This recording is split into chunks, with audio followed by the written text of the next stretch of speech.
What up, gamers? Your boy Beast Gamer Kuma with your weekend news report. That is right. I'm back once again, diving into what's going on, what's happening. Not too much, but this thing has just been going on in my brain for the past couple of days. First things first, how's everybody doing? Hope you are doing well. Hope you are doing great. Hope your mentality is intact. I know there's a lot going on right now, especially in the world, but just so you know, you're doing good. Keep that in mind. All right, so I'm trying to decide on what to get out the way first. I think I'm gonna get Call of Duty out the way because it's just came out. Might as well get that topic out the way right now. So this is the funniest thing in the world. So while I was playing Song of Nunu, which I defeated, but I'll get into that later, I get a call from my boy Lorenzo talking about how he was looking for a standard edition for Call of Duty because he only has a PS5. Now, keep in mind that so far there's only not so far. There's only two versions you can buy. You either get the $100 version, which is deluxe, or you get the cross-gen edition for $69.99. Now, I see what his gripe is right there because since he doesn't have a PS4, why are you paying that much for two cross-gen copies? One PS4, one PS5. It doesn't make any sense. There should be a standard version out there just to play the PS5 version, but they kind of force feed you the cross-gen edition. Yeah. And as he stated, he feels a lawsuit coming in. And I kind of agree because real talk, majority of people now got PS5, so does the cross-gen edition really need to be made, or why couldn't that just be an option? Especially since most people complained about the 4-hour campaign and you're paying $70 for a regular version of the game. Just because they packaged it with a PS4 version that most of us are not going to use. I don't even have a PS4 anymore. So this is why I didn't really pick it up right now because it's not really a necessity for me at the moment. Ugh, that's a bit of a pickle there, Activision.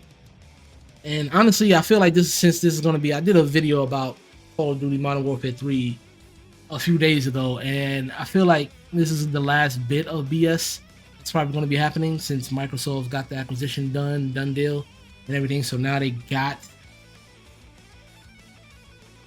Activision Blizzard, and I don't know why I had a brain fart thinking about that, but anyway, yeah, that's kind of bonkers when you think about it. Like, yeah, I didn't, and I guess this is the absent-minded things we don't think about sometimes when you just want to get a game. You just like, yeah, it comes across gen, so but then you start really thinking about it. Like, yeah, that's not okay. It's not okay. There should just be a PS4 version for those that still have a PS4 and a PS5 version. Maybe that'll drop down the price to take $10 off, make it $65 again. Instead of finding a weird reason for it to be $70. But yeah, right now it's not really looking good for the Call of Duty campaign anyway. But like I said before, most of you gamers out there that play FPS mostly just go into the multiplayer and hardly really deep dive into campaign, which is a great experience, to be honest. I don't understand how some of y'all skip that, but to each is their own.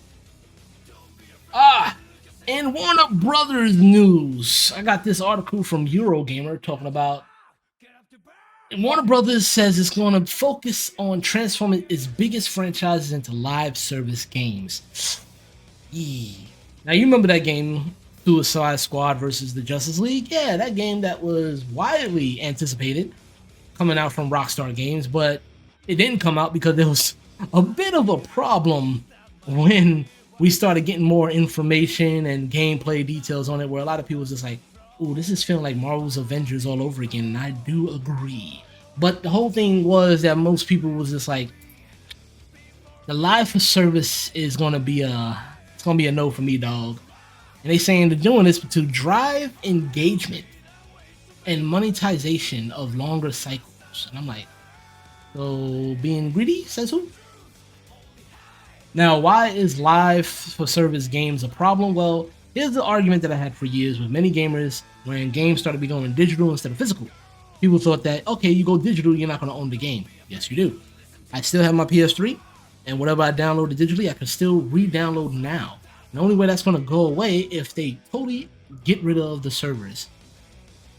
but I still was able to re-download. Like you can't, some of those games are just delisted where you can't buy anymore, but luckily I bought them and I can re-download them again and again and again and many times as I want to until otherwise. But at this point I already have my fill of them, so it's just like I'm not really that nostalgic in certain cases, but yeah, let's see about this light. That does nothing. All right, so lots of service. You ever remember that game Mag? And I mentioned this many times before. Mag came out on a PS3.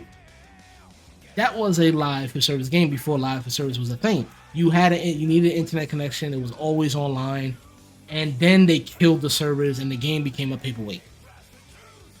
And it was a physical copy too. So if you can still got your copy of Mag, good for you. But it was a great, like it was like Battlefield level combat, and they killed it. And then all that just went away. It's like you couldn't do it anymore. The disc was useless. Like I said, it was a coaster and a paperweight.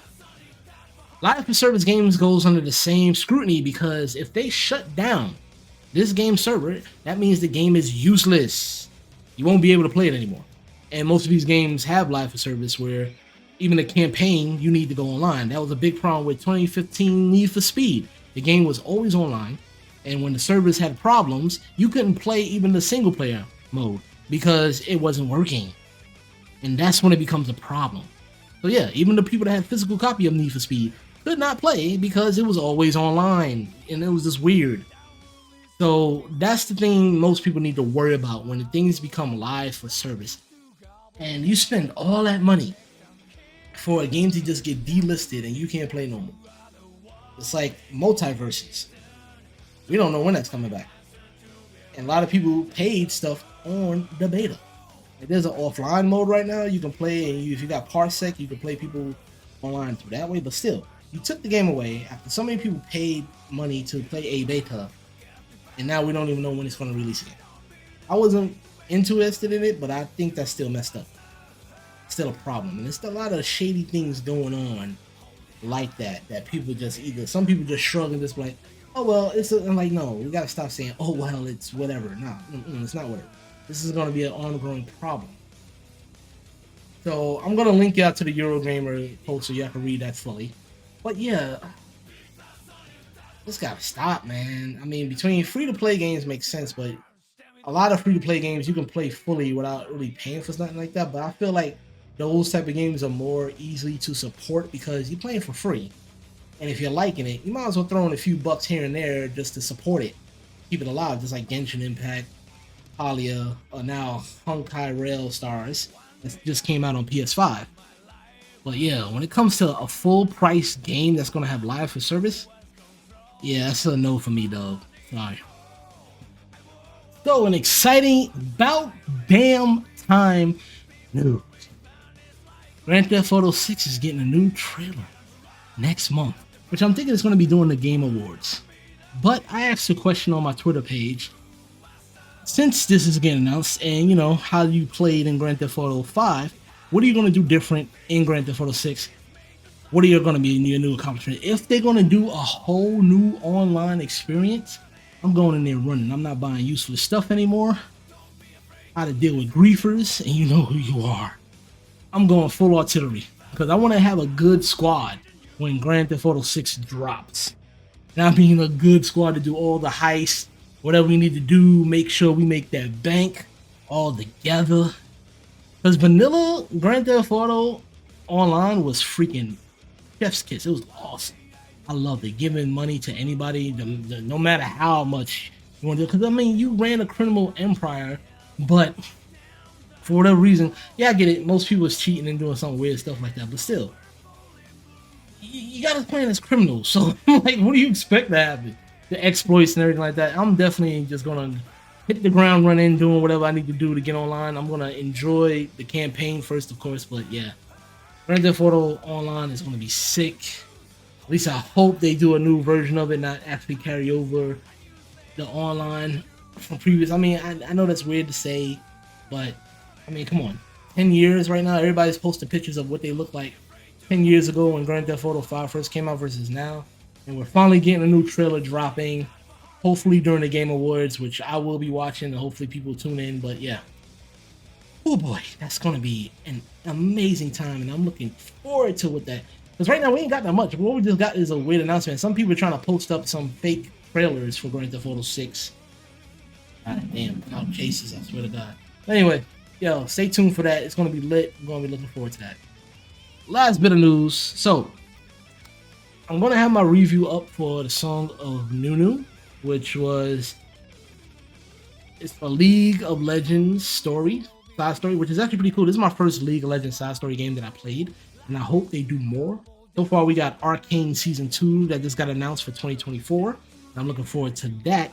But Song of Nunu was actually an interesting platformer that I missed about platformers. This is the games that I feel like that is not as abundant anymore as we had as a kid. Because when I was growing up, Crash Bandicoot, Pool Spot, Sonic the Hedgehog, Mario, Kirby, all these interesting platforming characters, Sly Cooper, Zack and Daxter, Ratchet and Clank, Spyro, Gex, all these characters we had.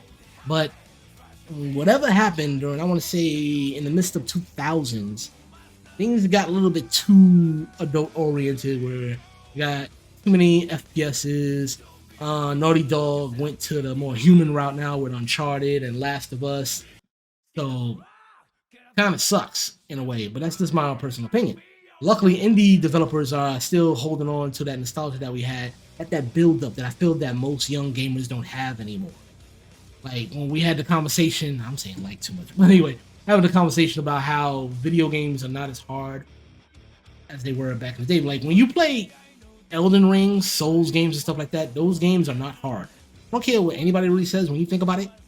You get put back to a save area or a fire pit or campfire, and you can go back in and do it again. Back in the day, and I'm gonna sound like an old head saying this, if you lose and it was game over and you wasn't able to get that password or any type of thing, you had to start from scratch and continue from there.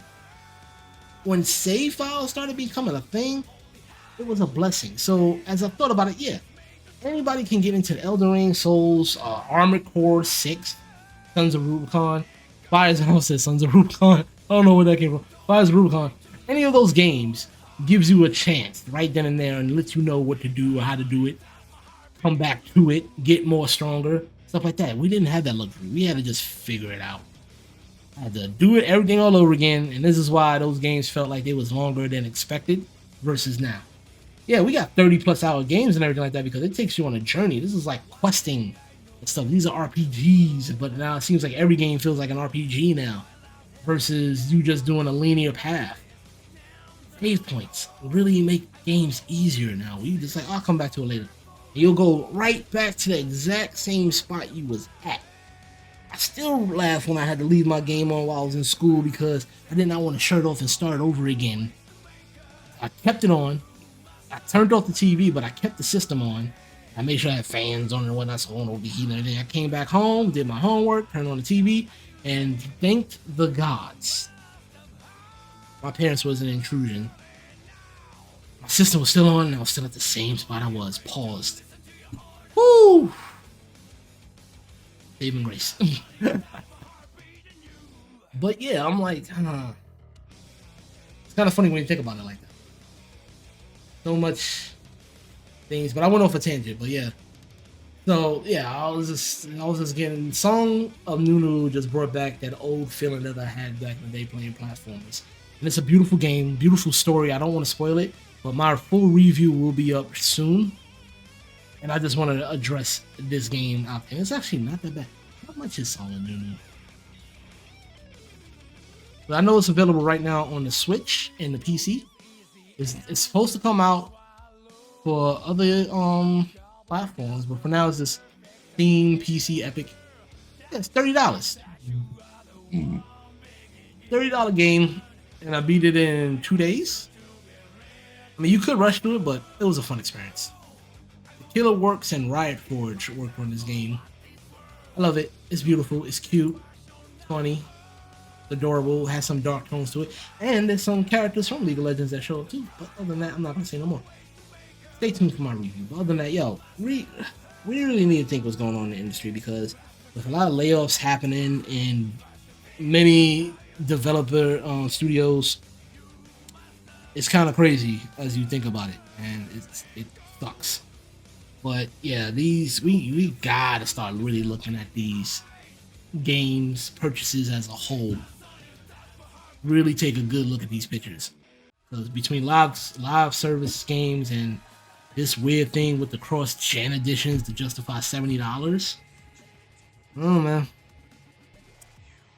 that's just me. Other than that, yo, let me hear your thoughts in the comments below. Please click that like and subscribe button. Hit that notification bell to stay notified for future videos.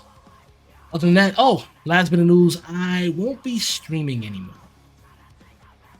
I looked at my analytics, looked at all the things, took thorough thoughts on it. I might keep it to special events only, but streaming on a weekly basis, it's not for me. I realized that I enjoy just doing these edits, these videos, and everything like that, and that's actually pushing a lot more. So thank you all, my 1371 subscribers out there.